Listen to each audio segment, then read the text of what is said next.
My parents never told me I was adopted. I found out from a neighborhood kid when I was 8 years old.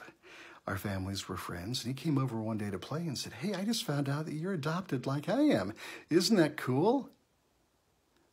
No, that was not cool at all. I started crying, and I ran into my house and, "Mom, he'd say I'm adopted." And she said, "It's okay.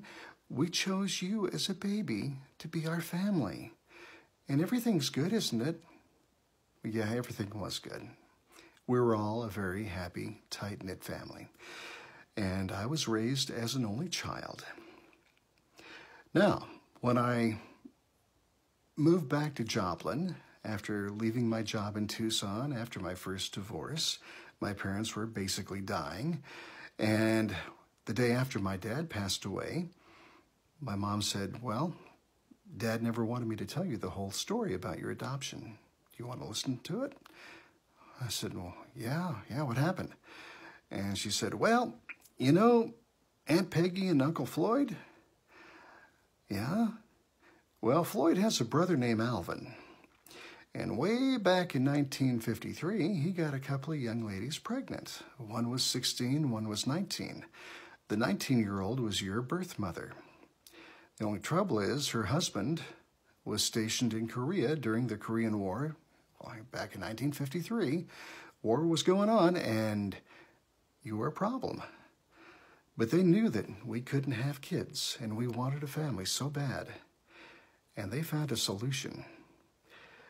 We all got together and had a family meeting, and we arranged a legal adoption in California. You were only an infant. Your birth mother gave birth to you over there in California, where she was staying with her sister because she had to remain out of sight.